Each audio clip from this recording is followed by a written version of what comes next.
reseping iluluto ko ngayon is sarsyadong tilapia. So, una kong gagawin, ipiprito ko muna yung isda natin, yung tilapia. Yan, after ko nilinis, hinati ko siya sa dalawa.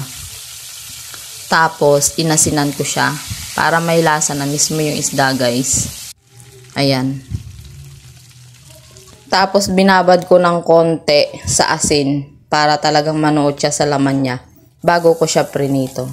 Tapos, after nating iprito, guys, yung isda, yan, magigisa na tayo ng bawang sibuyas. Magisa lang siya ng konti at saka mag-brown lang.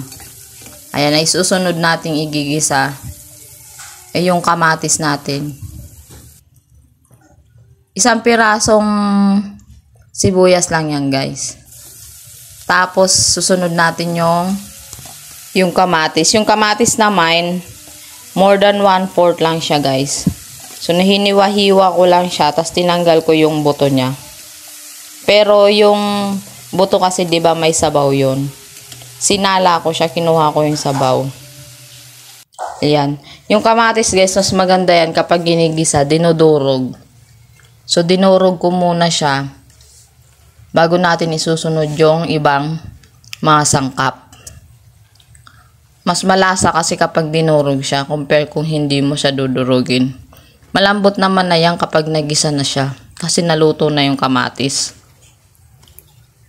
Tinanggal ko yung buto kasi sabi nila pumapasok daw yung sa ating appendix kaya nagkakaroon tayo ng appendicitis. Ayan, guys, sinunod ko na nilagyan siya ng asin. Lalagyan na natin siya ng mga pampalasa. Tapos lalagyan ko na rin siya ng seasoning at saka ng paminta. Pamintang pino yung nilagay ko, guys. Ayan. Napakasimple lang magluto ng sarsyado, guys. Tapos nilagyan ko na rin siya ng itlog, 3 pirasong itlog. Ayan.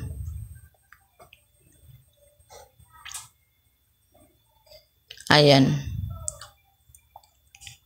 Tapos haluin lang natin siya para ma-mix at saka madurog yung itlog. Tapos lalagyan natin siya ng tubig, guys. Para hindi siya mag-dry.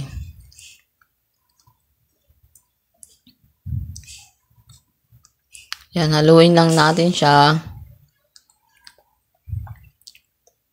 Yan, nilagyan ko na siya ng tubig. Yung tubig, guys, depende kung gaano kadami yung gusto nyo. Kasi naman yan kung mas gusto nyo marami may sabaw, dagdagan nyo. Tapos nilagyan ko rin siya ng siling pula, yung labuyo. Pero hindi ko siya dinuro, guys, kasi yung kung may ayaw ng maanghang. Tapos sinunod ko na yung prinito kong isda. Ayan. Yan. Pakuluin lang natin siya. Tapos titikman natin kung tama na yung timpla niya. Pag tama na yung timpla, ayan, guys, ready to serve ng ating masarap na sarsyadong isda.